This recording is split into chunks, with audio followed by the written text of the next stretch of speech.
Live from our 7 Tasmania studios, your nightly news with Kim Miller begins now.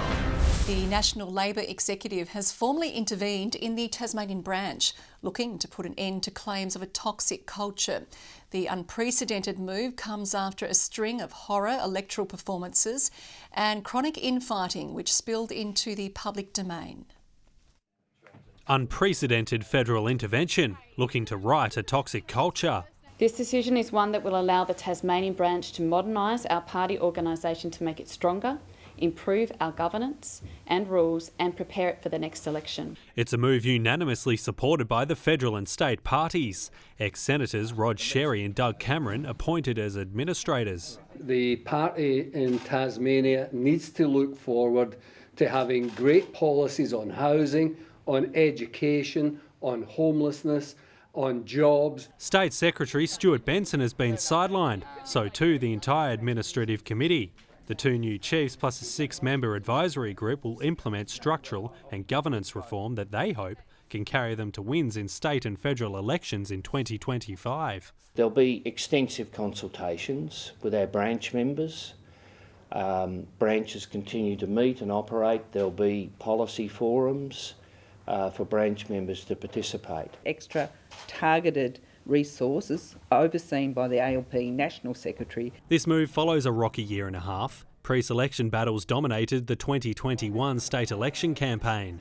David O'Byrne was elected as leader before resigning when lewd past actions were uncovered, while factional warfare had marred the run into this year's presidential elections to replace the outed Ben McGregor. The disappointing behaviours that we have seen over the last 18 months and which have flowed through to our poor electoral performance, both at a state and federal level. That's got to end. It stops now. We weren't at our best last year, but we've made some significant improvements this year and we want to build on that momentum. Monday saw another Liberal cabinet resignation, the 4th this year. But the week ends with a new chapter of Labor's internal crisis. I think the Liberal Party should watch out because the Labor Party is getting its house in order. Stoic optimism as Labor faces the unknown. Joining us now from Parliament House is state political reporter Josh Duggan. Josh, how long are the administrators expected to be in place? Kim, they've been installed until June 2025, which will take them until after the next state and federal elections. There'll be no vote on party positions in that time, and there'll be no state conference. Instead, party members will be given the chance to help contribute and shape the party's platform at policy forums, but we don't exactly have a lot of details on what those forums will look like. So it will largely be the administrators at the helm, and crucially, they'll be in charge of making sure that the recommendations of the 2021 state election review are implemented. And we are expecting the second stage of that review shortly. Kim? 2 men remain in hospital after a wounding at a Devonport house early this morning. Police say the pair was known to each other but remained tight-lipped on the events leading up to the incident. Residents of this quiet Devonport street waking up to a confronting situation. Police investigating a double wounding between 2 housemates in George Street. 2 separate properties across the road from each other closed off for forensic work. We're building a picture of what's occurring. I think we just don't want to release anything at this stage. Initial investigations suggest the incident occurred at one house with a housemate seeking help at a neighbouring property, while others say they heard nothing. Officers praised the neighbour for applying first aid as soon as possible. For a civilian just to have been knocked at the door at 6:30 in the morning and be presented with what this person was presented with and to deal with it until the police and the ambulance arrived was very, very good.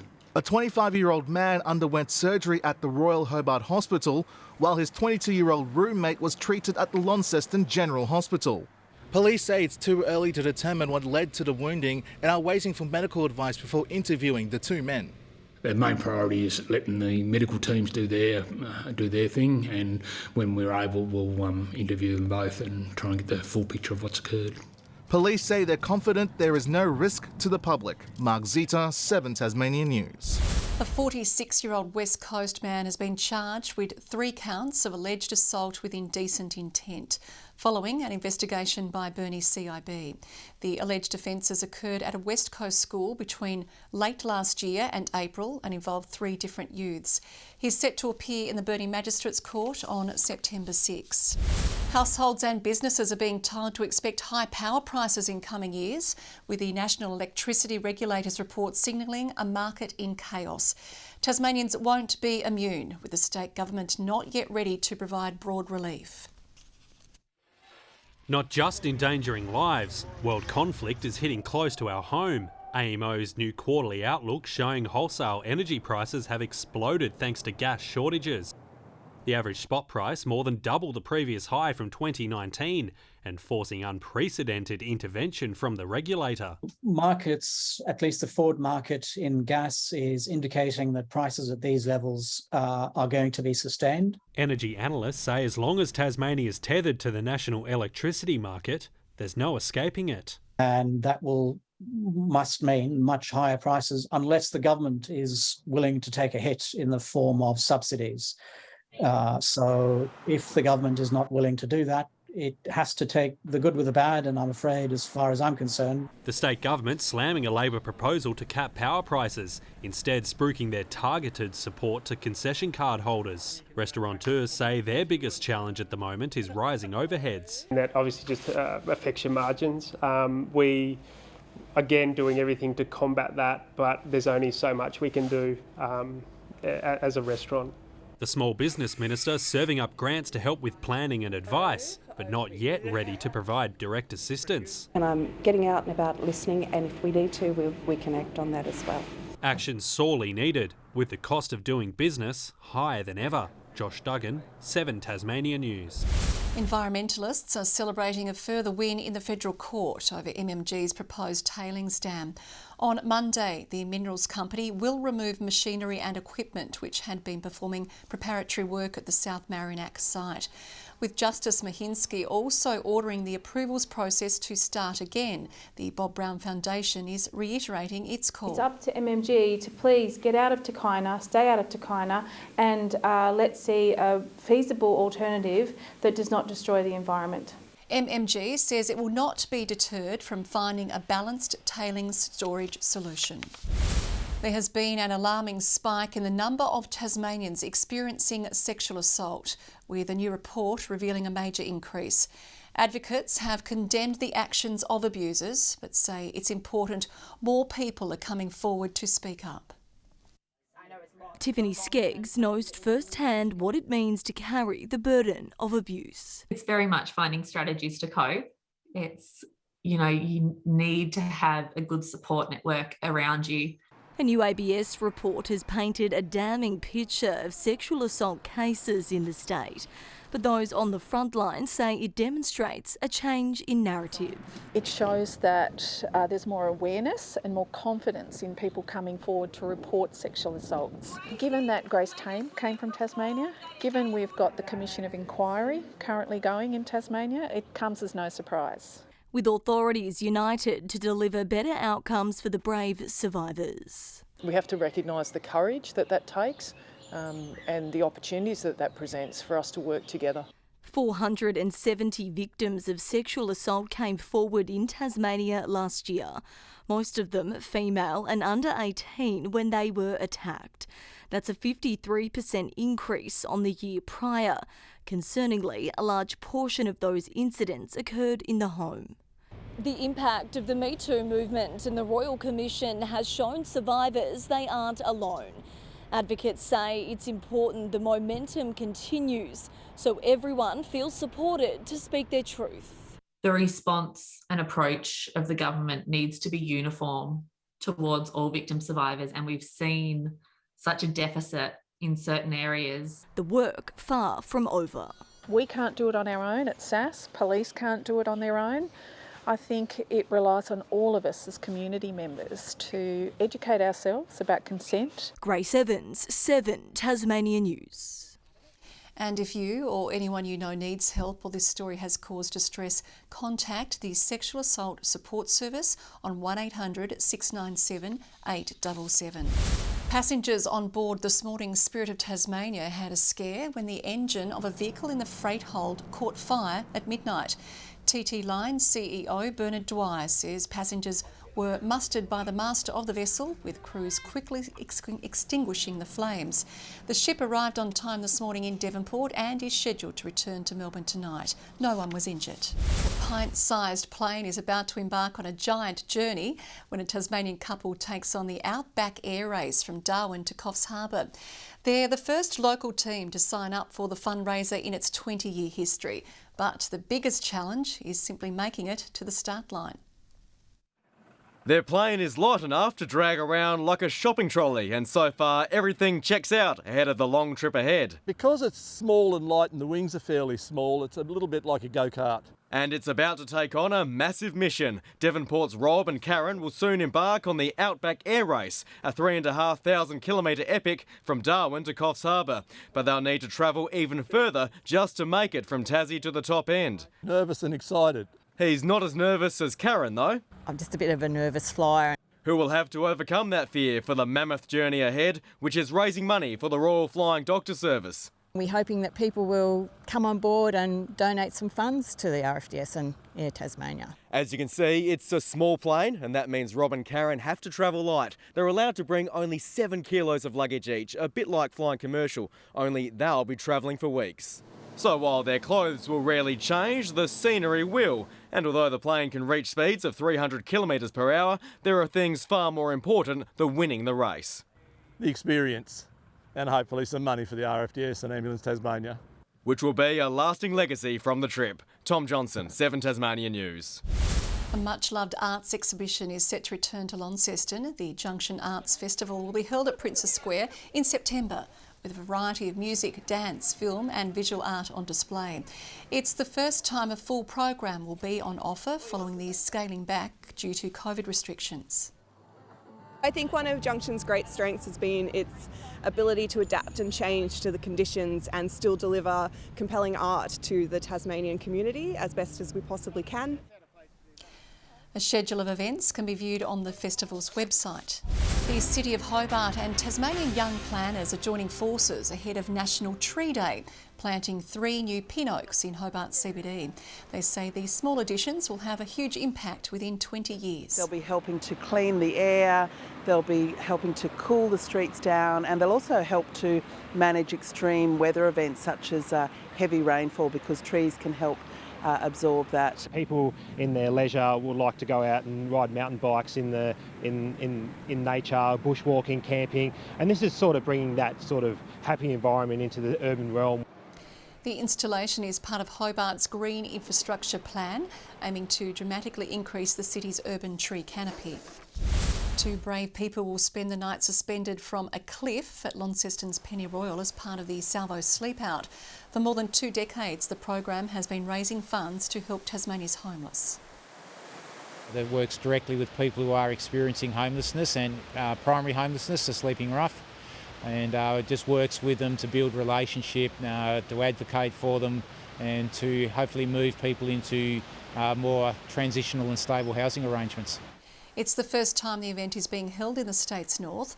Local Asian grocer Singhua is already halfway to raising its $10,000 target. I'll be sleeping down here, maybe on the island in the naughty corner.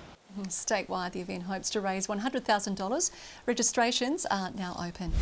A bumper cruise ship season is forecast for Tasmania, with 150 visits into ports planned over the next year. A majority of those are scheduled for Hobart, Burnie and Port Arthur. It comes after the large vessels were banned from the state for some time. The first arrivals are due to come ashore in early November. Jack Riewoldt has hit back at claims made by Lee Matthews that it's not the be-all and end-all for the AFL if Tasmania doesn't get a team. Speaking on SEN this morning, Riewoldt claims the state is the fabric of the game.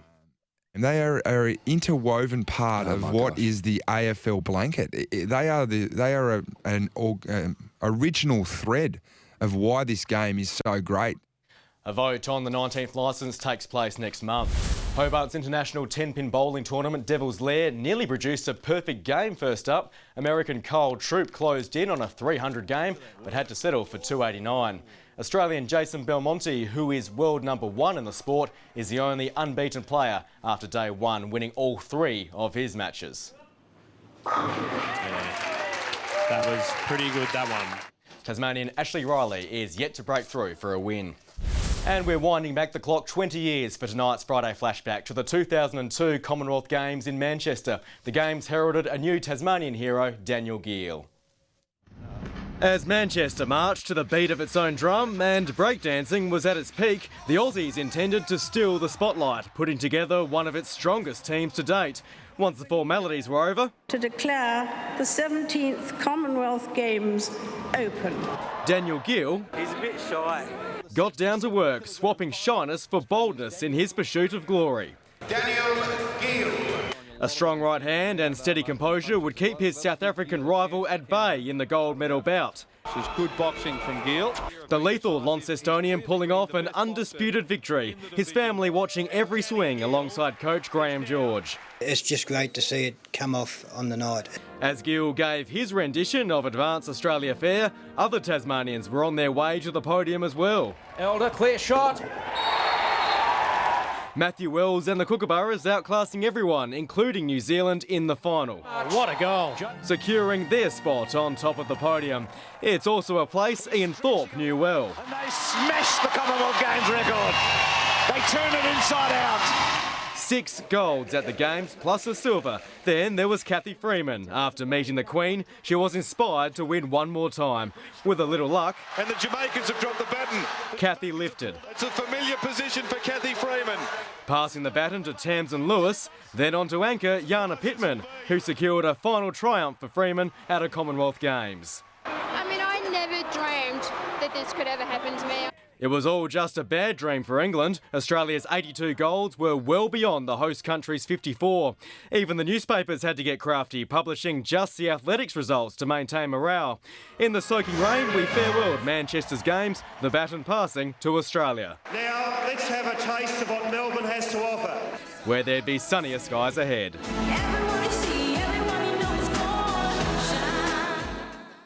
Great couple of weeks ahead, Kim.